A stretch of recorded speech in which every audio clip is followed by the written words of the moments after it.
2주차 내용을 진행을 하려고 합니다. 1주차 내용은 쿠버네티스가 무엇인지 확인을 해보고 가상머신 만들어서 미니쿠베라고 하는 거를 배포를 해서 명령어 정도 이렇게 타이핑 해보고 뭐 어떻게 된다 이렇게 맛만 보는 시간이었어요. 2주차 내용에서는 파드라고 하는 개념, 1주차에서 파드라는 말을 제가 많이 말씀을 드렸습니다만은 정확하게 뭔지 이런 거 설명을 조금 덜 드렸어요. 그래서 파드라고 하는 개념에 대한 설명을 좀 드리고 그 파드를 배포를 해보면서 쿠버네티스에서 이제 어떤 식으로 돌아가는지 이해를 좀 하시면 될 것 같아요. 그래서 GitHub 링크에 이제 2주차 내용 보도록 하겠습니다. 2주차에는 이제 쿠버네티스의 핵심 오브젝트라고 해서 그거의 이제 첫 번째 시간 워크로드에 대해서 이해를 해볼 예정입니다. 쿠버네티스의 주요 컴포넌트에 대해서 상세히 이해를 하고요. 쿠버네티스 오브젝트 개념과 야물 구조를 익힙니다. 쿠버네티스를 다룸에 있어서 이 야물 파일이라고 하는 일종의 오브젝트에 대한 명세가 쓰여진 파일이거든요. 뭐 야물 형식을 많이들 보셔서 크게 어렵지는 않으실 것 같고요. 이제 본격적으로 그 중에서도 파드, 레플리카 셋, 그리고 디플로이먼트에서 알아보고 얘네들의 관계, 동작 원리를 한번 이해해 보려고 합니다. 이제 애플리케이션을 배포하고 관리할 건데 저희가 뭐 거창한 애플리케이션을 배포하고 관리하는 건 아니고 제일 만만한 엔진엑스라고 하는 컨테이너를 가지고 한번 작업을 해보려고 합니다. 자, 그러면 먼저 쿠버네티스 컴포넌트 상세 그 내용부터 한번 살펴보도록 하겠습니다. 사실 이거 지난 시간에 복습 내용이 조금 있습니다. 그래서 뭐 복습한다 생각하시고 보시면 좋을 것 같고요. 컨트롤 플레인에 이제 컴포넌트에 여러 가지 내용들이 있었죠. 쿠브 API 서버, 그 다음에 etcd, 쿠브 스케줄러, 쿠브 컨트롤러 매니저 이런 것들이 있었는데 API 서버라고 하는 애는 사용자가 이제 kubectl 명령어를 내릴 수도 있고 다른 컴포넌트들이 실제 쿠버네티스 클러스터에 뭔가 요청을 할 때 모든 요청의 진입점으로서 구동을 하는 그런 컴포넌트다라고 보시면 되겠습니다. 실제로 쿠버네티스는 어쨌든 간에 이 API를 기준으로 해가지고 여기에다가 다 모든 요청들을 날리거든요. 근데 이게 뭐 대단히 특별한 건 아니고요. 사실 그냥 일반적인 API 서버다라고 보시면 되겠습니다. 그래서 혹시나 이 내용을 커피고래님, 전 이분이 누군지는 잘 모르지만 이 굉장히 많은 포스팅을 좀 해주셨어요. 그래서 이미 이게 2021년 포스팅이긴 한데 쿠버네티스 API를 이해하는 데 있어서 많이 도움이 돼서 요거를 한번 보시면 어떨까 싶습니다. 요 포스트를 한번 보시면은 API 서버가 어떤 식으로 작동을 한다라고 하는 거를 좀 더 쉽게 이해를 하실 수가 있어요. 개발자적인 관점에서 한번 보시면은 크게 어렵지는 않을 것 같아요. 그래서 이거 한번 보시면 좋을 것 같아요. API 서버에 대한 좀 깊은 이해는 방금 보여드렸던 포스팅으로 조금 해주시면 좋을 것 같고 이 API 서버가 기본적으로 인증, 인가, 그 다음에 어드미션 컨트롤 이런 것들을 수행을 합니다. etcd와 직접적으로 통신하는 유일한 컴포넌트입니다. 그래서 여기 그림 이렇게 텍스트 아트 같은 게 그려져 있는데 etcd라고 하는 저희가 지난 시간에 배웠던 키밸류 저장소랑 유일하게 통신하는 그런 컴포넌트다. 쿠버네티스의 모든 정보는 이 etcd라고 하는 곳에 저장된다라고 말씀드렸었죠. 굉장히 중요한 진입점 역할도 하면서 etcd와 통신하는 그런 역할을 하는 컴포넌트가 바로 쿠브 API 서버다라고 보시면 되겠습니다. 다음으로는 이제 etcd 분산 키밸류 저장소라고 되어 있고 클러스터의 모든 상태가 저장되어 있습니다. 노드 정보, 그 다음에 파드 정보, 그 다음에 config map, 시크릿, 사용자 정의 리소스 뭐 이런 것들이 다 여기 etcd에 저장이 됩니다. 고가용성을 위해서 보통 3대 이상으로 구성을 합니다. 저희는 이제 실습 기간 동안 저희가 이제 다음 시간에는 실제 쿠버네티스 클러스터를 구성을 해볼 건데요. 그때는 이제 컨트롤 플레인을 VM을 하나를 쓸 거기 때문에 이 3대 구성을 해보는 건 아니지만 일반적으로 실제 운영 환경에서는 3대를 구성을 해서 사용을 합니다. 사실 이 etcd도 뭐 깊게 들어가면 내용이 굉장히 많은데 키밸류 내용을 저장을 할 때 그 라프트 알고리즘이라는 걸 통해 가지고 상호 그 쓰기 합의 이런 거를 이루어 가지고 저장을 한다던가 그래서 이 etcd도 좀 깊이 들어가면은 또 내용을 볼 게 많이 있습니다. 하지만 쿠버네티스를 사용하시는 입장에서는 그냥 이런 게 있다 정도로만 알아두셔도 괜찮을 것 같아요. 쿠브 스케줄러, 쿠브 컨트롤러 매니저 뭐 이런 것들. 쿠브 스케줄러라고 하는 것은 새로운 파드를 어떤 노드에 실행할지 결정을 합니다. 그래서 스케줄러가 고려하는 것은 파드라고 하는 애가 어떤 리소스 요구 사항을 가지는지 하드웨어, 소프트웨어적인 제약들 그 다음에 어피니티와 안티 어피니티라고 해서 특정 선호 혹은 선호하지 않는 속성을 부여를 할 수가 있거든요. 그런 규칙에 따라서 또는 테인트와 톨러레이션이라고 해가지고 역시 이것도 선호 비선호보다 좀 더 강력한 설정들을 고려를 해서 실제 우리가 작동할 컨테이너 그러니까 파드죠 위치시키는 그런 역할을 한다라고 보시면 되겠습니다. 데이터 지역성 뭐 이런 것들도 같이 고려를 합니다. 쿠버네티스라고 하는 거는 저희가 일반적으로 예전에 사용했던 서버 이런 개념이랑 좀 다른 것이 서버는 한 대의 서버가 있고 되고 거기에 실제 어플리케이션이 이제 작동을 하는 거잖아요. 근데 이제 쿠버네티스 같은 경우는 분산 시스템이기 때문에 클러스터를 하나의 커다란 추상화된 컴퓨팅 자원으로 보고 적절한 그러니까 파드를 어떻게 배치할 거냐라고 하는 거를 이제 결정을 해야 되는데 그 역할을 하는 것이 쿠브 스케줄러다. 이렇게 보시면 되겠습니다. 그 다음에 쿠브 컨트롤러 매니저라고 하는 게 있는데 얘 같은 경우는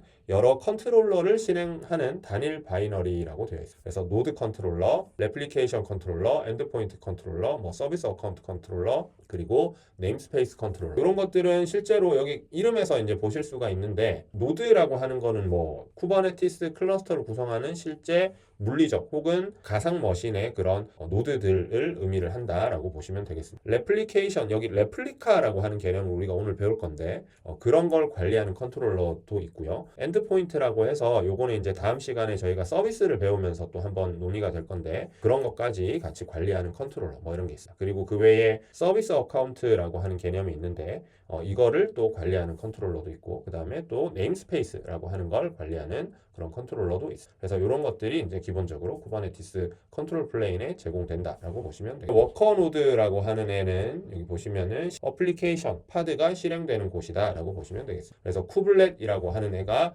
이제 있는데 얘는 일종의 프로세스로 그러니까 쿠버네티스 클러스터에 있는 그 워커 노드 물론 컨트롤 플레인에도 얘가 작동을 하고 있습니다. 실제 파드의 생명 주기를 관리를 합니다. 우리가 잘 생각을 해보면 파드의 생명 주기를 원래 관리하는 애를 지난 시간에 저희가 컨테이너 런타임이라고 하는 걸 배웠습니다. 그죠? 그래서 사실 컨테이너 런타임과 협력을 해가지고 쿠버네티스 API 서버로부터 오는 명령 같은 걸 받아서 쿠블렛이 컨테이너 런타임, 저희는 이제 컨테이너 D를 많이 사용을 할 건데 거기에다가 이제 실제 컨테이너를 뭐 실행을 시켜라 혹은 컨테이너를 중지시켜라, 컨테이너 복제본을 몇 개 만들어라, 그 외에 이제 볼륨 마운트하고 뭐 이런 것들, 컨테이너 헬스 체크 이런 것들을 이제 진행을 하고 상태를 이제 다시 쿠브 API 서버에다 보고를 하는 그런 역할을 합니다. 그 다음에 이제 쿠브 프록시라고 해서 컨테이너들이 이제 작동을 하게 되면은 네트워크로 뭔가 묶어줄 애가 필요하거든요. 이 네트워크 이제 프록시 및 로드 밸런서 역할을 하는 애가 바로 쿠브 프록시다라고 보시면 되겠습니다. 서비스의 가상 IP를 구현한다 이렇게 되어 있는데 그 인프라 레벨에서 뭐 L4 로드 밸런서 이런 것들을 조금 알고 계시다고 하면은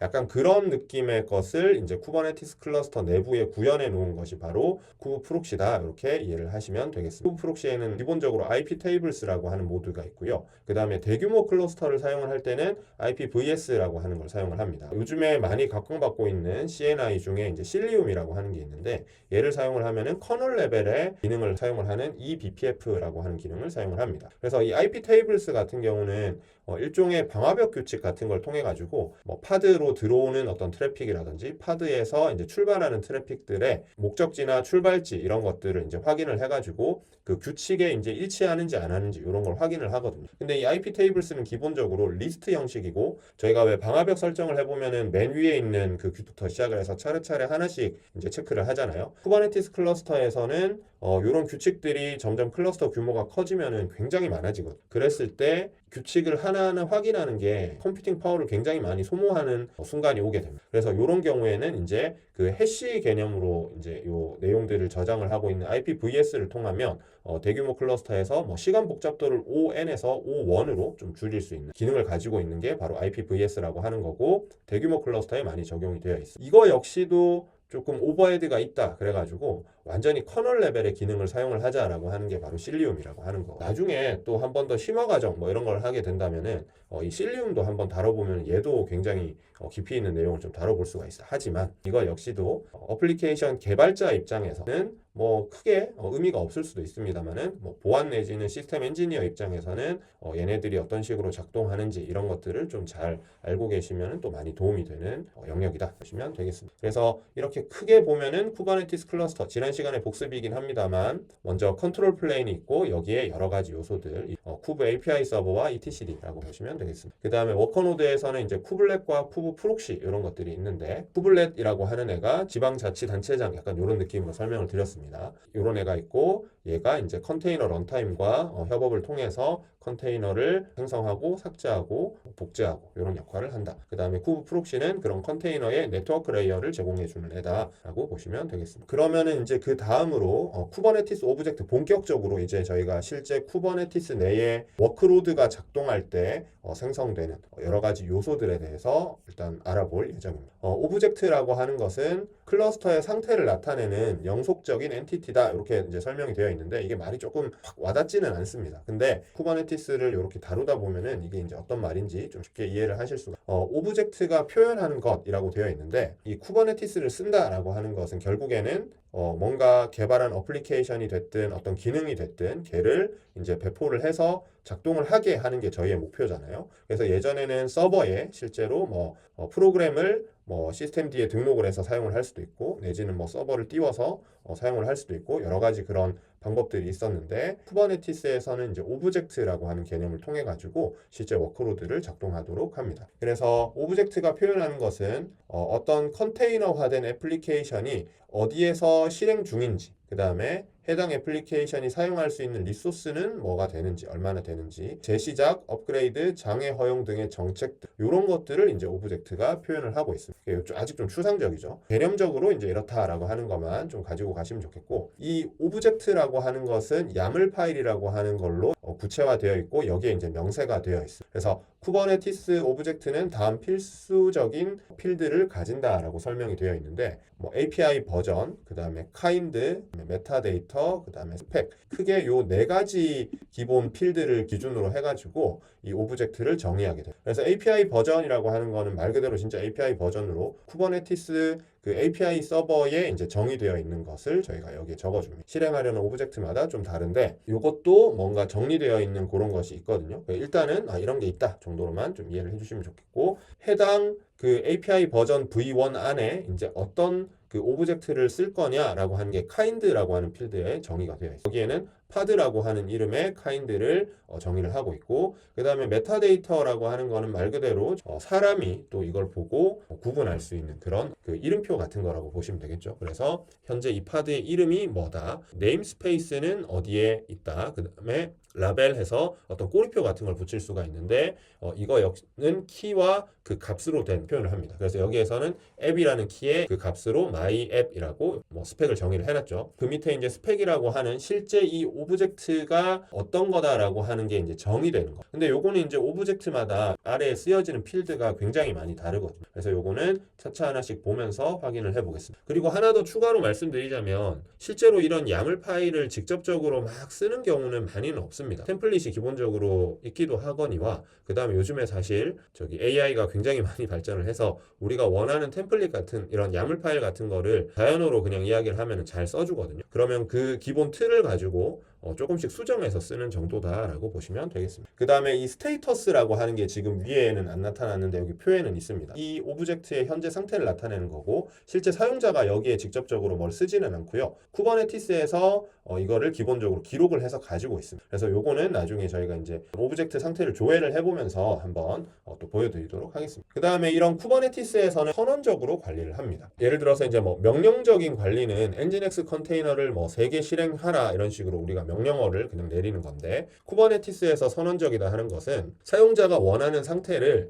이 아까 말씀드렸던 이런 야물 파일에 이제 정의를 해서 API 서버에 던집니다. 그러면은 쿠버네티스는 항상 그 상태가 유지되도록 계속 노력을 해요. 실제 이제 레거시 환경에서 어떤 서버의 어플리케이션을 이제 구동을 하다가 해당 프로세스가 죽거나 이런 경우가 있을 수가 있잖아요. 그러면은 관리자나 혹은 개발자나 운영자가 서버에 접근을 해가지고 얘 프로세스가 죽었는지 살았는지 확인도 하고, 그 다음에 재시작을 하기도 하고 이런 식으로 하잖아요. 이런 게 이제 명령적인 절차라고 보시면 되겠고, 선언적이라고 하는 것은 개발자가 됐든 관리자가 됐든 애플리케이션이 어떻게 작동해야 된다라고 하는 그 명세를 그냥 주면은 걔를 계속 쿠버네티스 클러스터가 유지하기 위해서 노력을 합니다. 그래서 엔진엑스 서버가 3대가 떠야 되는데 어떤 원인에 의해서 한 대가 죽었다고 하면은 그거를 감지를 하고 다시 원래 상태인 3개로 만들려고 계속 노력을 하고, 그 다음에 또 3개가 되면은 그 상태를 만족을 하니까 또 그대로 두고, 이런 거를 하는 것이 이제 쿠버네티스의 선언적 방식이다라고 이해를 하시면 되겠습니다. 현재 상태 스테이터스와 그 다음에 원하는 상태를 비교하여서 차이를 줄이는 방향으로 동작한다, 이렇게 설명이 되어 있습니다. 그래서 아까 말씀드렸던 이런 그 오브젝트의 스테이터스 필드라고 하는 게 말 그대로 현재 상태, 이거와 사용자가 실제로 야물 파일의 스펙에 정의했던 상태 일치하도록 계속 노력을 합니다. 그러면 이제 이제 본격적으로 오브젝트 중에 파드라고 하는 개념에 대해서 한번 보도록 하겠습니다. 쿠버네티스에서 이제 이 파드라고 하는 것은 어떤 컴퓨팅 자원 중에 가장 작은 배포 단위다라고 보시면 되겠습니다. 실제로 어떤 서버를 띄우는 입장에서 그런 프로세스 중에 하나다라고 보시면 되겠습니다. 단 이게 이제 단순한 프로세스가 아니라 이제 컨테이너화된 애플리케이션이다라는 거죠. 파드라고 하는 것은 하나 이상의 컨테이너 그룹을 의미를 합니다. 원래 이 파드의 어원이 무슨 뭐 물개떼 뭐 이런 의미가 있더라고요. 그래서 이 쿠버네티스에 있는 여러 요소들이 대부분 다 이제 해양과 관련된 이름들을 좀 가지고 오는데 뭐 여담으로 쿠버네티스는 뭐 키잡이 이런 의미가 있기는 하죠. 여러 컨테이너들을 모아놓은 그룹을 파드라고 이야기를 합니다. 그래서 제가 지난 시간부터 뭐 서버라는 이런 말로 좀 표현을 했는데 실제로는 컨테이너화된 어플리케이션을 한 번 더 랩핑한 개념이다라고 보시면 돼요. 그럼 파드 안에는 컨테이너가 최소 하나가 있어야 되겠죠. 그 다음에 하나 이상이니까는 2개, 3개, 4개 이런 식으로 여러 개의 컨테이너가 존재할 수는 있습니다. 근데 일반적으로 메인 로직을 수행하는 컨테이너 하나와 보조적인 역할을 하는 컨테이너라고 해서 저희가 사이드카라고 하는 개념이 있거든요. 2개의 컨테이너를 띄우던가 뭐 사이드카가 필요 없으면 하나의 컨테이너만 띄우는 이런 형식을 좀 취합니다. 그 다음에 파드 안에 있는 컨테이너들끼리는 스토리지와 네트워크 리소스를 공유를 해요. 자, 이게 무슨 말이냐? 저희가 일반적인 서버 환경을 한번 생각을 해봅시다. 뭐 백엔드 혹은 DB의 서버에 IP가 있을 거잖아요. 예를 들어서 프론트엔드에서 백엔드를 호출하거나 뭐 백엔드가 DB를 호출할 때 뭐를 기준으로? IP를 기준으로 많이 하죠. 혹은 뭐 내부에 DNS 서비스가 있으면은 뭐 URL 기준으로 할 수도 있겠습니다만 저희가 컨테이너를 하나의 프로세스라고 보시면은 이 파드라고 하는 애는 그런 그 프로세스들을 모아놓은 물리적인 서버라는 개념으로 조금 이해를 해주시면은 요 말이 무슨 말인지 이해가 됩니다. 예를 들어서 뭐 어플리케이션과 그 다음에 엔진X를 같이 이렇게 띄워둔 이런 서버가 있다고 해봅시다. 그러면은 이 서버는 하나의 IP를 그대로 공유를 하죠. 스토리지 영역도 그 같은 물리적인 서버에 놓여있기 때문에 같이 공유를 합니다. 그런 것처럼 파드라고 하는 게 일종의 랩핑된 어떤 바운더리를 제공을 하면서 추가적으로 내부에 있는 컨테이너에게 파드의 IP를 제공을 하고요. 그 다음에 내부에 있는 스토리지를 또 제공을 합니다. 그래서 실제로 외부에서 컨테이너로 접근을 할 때는 파드를 통해서 접근을 해야 되고 파드의 IP를 통해서 접근을 하고 내부에 있는 컨테이너끼리 만약에 서로 통신을 해야 되는 경우는 로컬호스트의 포트 번호로 이렇게 통신을 좀 하게 됩니다. 우리가 생각하는 일반적인 서버의 개념과 크게 다르지는 않다라고 하는 걸로 이해를 하시면은 파드가 쉽게 이해가 될 겁니다. 그래서 이제 동일 파드 내 컨테이너는 같은 IP 주소를 공유를 하고 보통 하나의 파드에 하나의 컨테이너가 들어가는데 이제 사이드카 패턴에서는 이게 2개가 들어갈 수도 있다. 2개 이상이 될 수도 있다. 이런 말 방금 드렸고요. 파드의 이 YAML 예제 저희가 실제 오늘 요거 테스트를 한번 해볼 건데 API 버전이라고 하는 거 V1으로 정의되어 있습니다. 그 다음에 카인드는 파드고요. 메타데이터는 뭐 엔진X 파드, 그 다음에 라벨이라고 해서 앱 엔진X, 티어는 뭐 프론트엔드 이런 식으로 정의되어 있습니다. 이 메타데이터는 사람이 직접적으로 정의를 할 수 있는 부분이고 그 다음에 이 라벨 같은 경우 밑에 키 밸류 요 값은 원하는 대로 쓰실 수 있습니다. 이 라벨을 가지고 뭔가 모니터링을 한다거나 내지는 분류를 한다거나 이런 것들도 가능해지거든요. 그래서 관리 입장에서 이게 좀 고도화되면은 이 라벨도 굉장히 중요한 요소 중에 하나입니다. 그 외에 이제 어노테이션이라고 하는 것도 있는데 지금 여기에는 저희가 설명이 없는데 다른 어떤 그 설정 값들을 넣어줄 수 이런 애들도 있습니다. 스펙이라고 하는 게 실제 이 파드가 무엇인지 정의를 하는 겁니다. 이걸 통해서 이제 쿠버네티스 클러스터는 얘가 구체적으로 어떻게 되어 있다라고 하는 걸 알게 되는 거겠죠. 그래서 파드라고 하는 애의 스펙 밑에 있는 필드는 이런 식으로 구성이 되어 있어요. 지금 여기 아래 보시면 이런 식으로 구성이 되어 있는데 이게 다가 아니라 사실 여기에 여러 필드들이 있습니다. 여기는 기본적인 필드인데 컨테이너스라고 해서 기본적으로 이 파드는 컨테이너를 품고 있는 애잖아요. 그래서 컨테이너스라고 하는 필드가 나오고 여기 이제 복수형이 나왔다라고 하는 것은 여러 개를 정의할 수 있다라는. 그래서 이렇게 여러 개를 정의할 수 있을 때는 여기 다시 요거를 이제 가지고 이야기를 합니다. 다시 해서 그럼 첫 번째 컨테이너는 이런 의미로 이해를 하시면 되겠고 이름은 엔진X라고 하는 이름을 가지고 있다라고 보시면 되겠습니다. 그 다음에 이미지는 컨테이너의 실제 이미지 이름. 그래서 엔진X의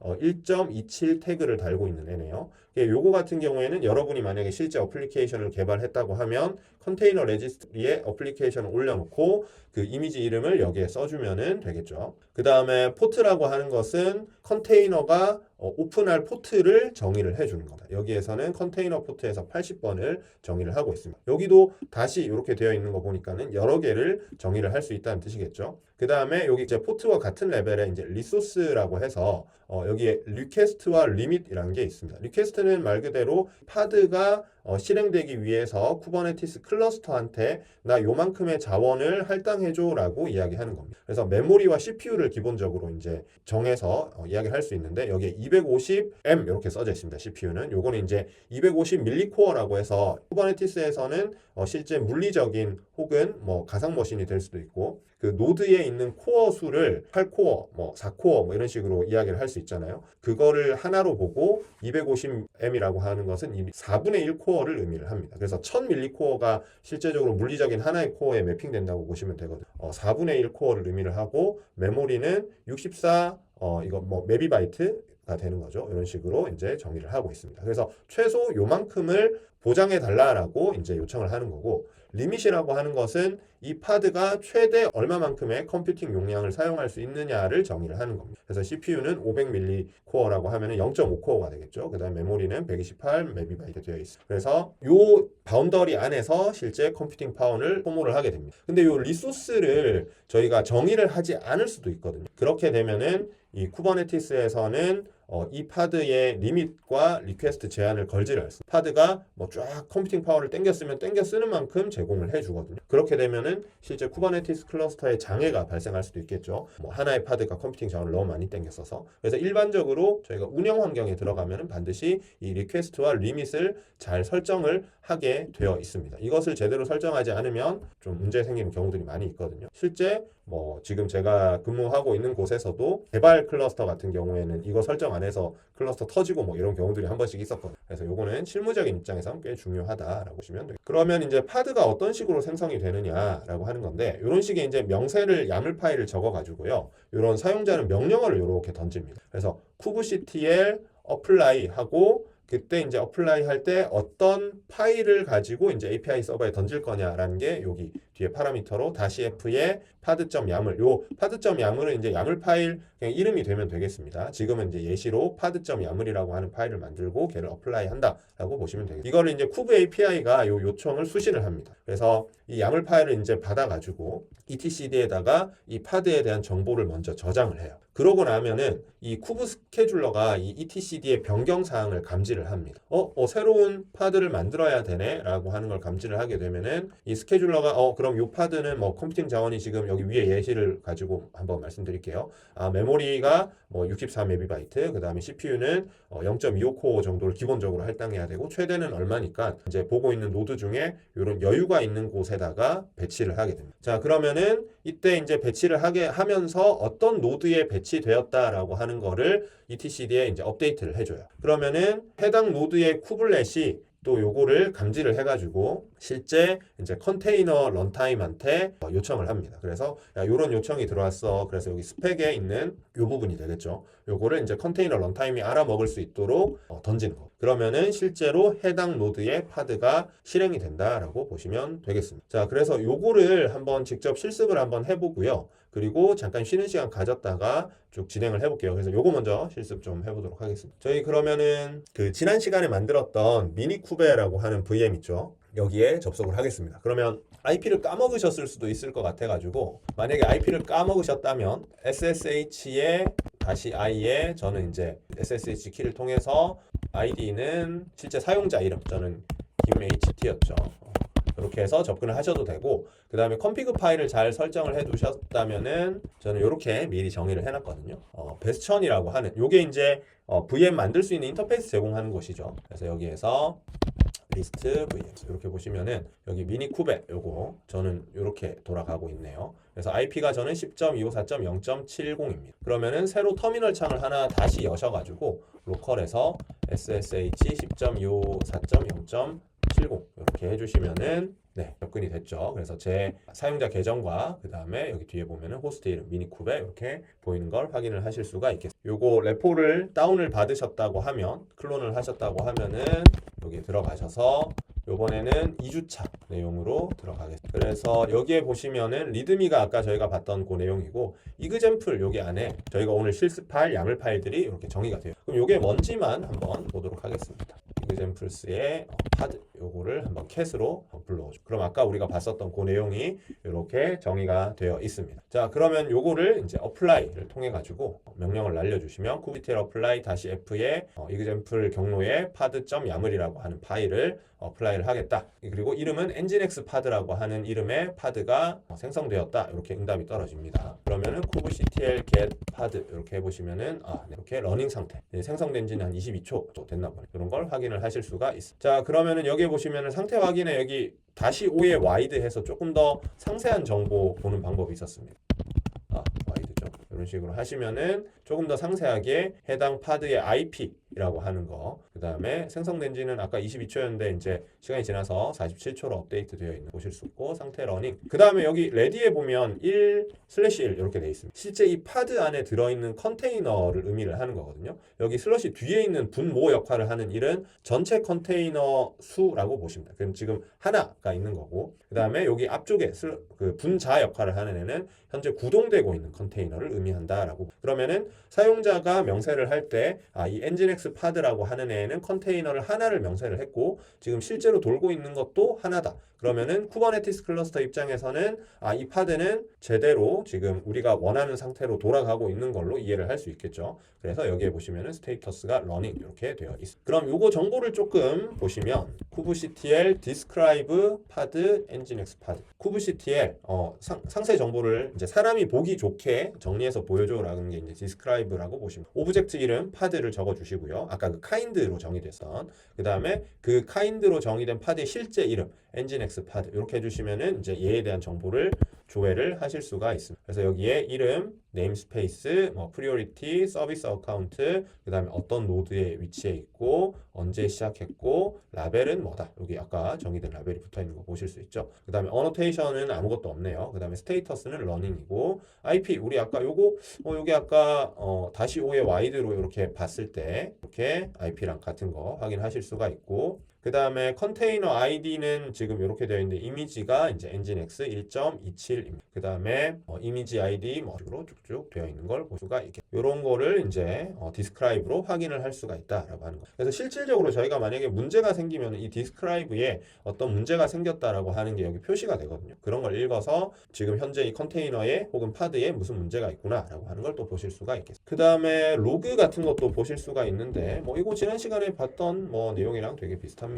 그래서 실제 이 nginx라고 하는 컨테이너 내부에 이제 떨어지는 로그를 확인을 하실 수도 있어요. 그러면 우리가 어플리케이션 개발할 때 이제 로그 찍는 거를 쭉 해두시면은 이런 방식으로 직접 확인을 하실 수도 있다라고 하는 거고, 그 다음에 이 로그를 수집을 해가지고 오픈 서치 혹은 엘라스틱 서치 이런 걸로 보실 수도. 그 다음에 실제 파드에 이렇게 접속을 할 수도 있다라고 지난 시간에 말씀드렸던 내용인데 한 번 더 해보겠습니다. kubectl exec-it의 파드 이름, 그 다음에 다시 하고 띄우고 이제 빈, 배시 이렇게 해주시면은 지금 루트라고 하는 사용자의 nginx pad라고 하는 곳으로 저희가 실제 파드 안에 쉘로 들어온 거다라고 보시면 되겠습니다. 그럼 이건 이제 어디에 쓰느냐? 실제로 nginx 파드 안에 들어와서 뭔가 직접적인 작업을 한다기보다는 어떤 디버깅 용도, 여기 안에서 즉 뭔가 긴급하게 상태를 봐야 되거나 이런 개발 레벨에서 좀 많이 쓰이고요. 그리고 프로덕션 레벨에서 실제로 이렇게 파드에 직접적으로 들어가서 하는 경우는 아마 거의 없을 겁니다. 정말 긴급한 경우는 할 수도 있겠습니다만, 근데 문제는 파드에서 여기 내부에서 뭔가 실행을 하고 뭔가 테스트를 했다고 해도 이 파드가 재시작이 되잖아요.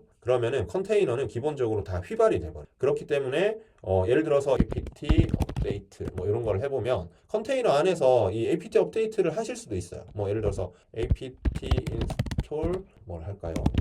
툴스 이런 거 설치도 하실 수는 있거든요. 근데 문제는 설치를 하고 나서 이 파드가 재시작을 하면 여기 설치된 내용이 다 사실 사라져 버립니다. 이거는 정말 일시적인 어떤 디버깅 용도로 쓰는 거지 실제 운영 레벨에서 이걸 이런 식으로 하지는 않는다라고 하는 거 알려드렸고요. 그래서 엑싯 하면은 쉘에서 나오는 것처럼 이렇게 나오실 수도 있어요. 그 다음에 삭제는 여기 딜리트를 이용을 해서 이제 삭제를 할 수 있다라고 보시면 돼요. 그래서 이거 삭제하시기 전에 kubectl get pod 그 다음에 -5에 이제 yaml 이렇게 한번 해보겠습니다. 근데 이 파드 이름 써줘야 되겠죠?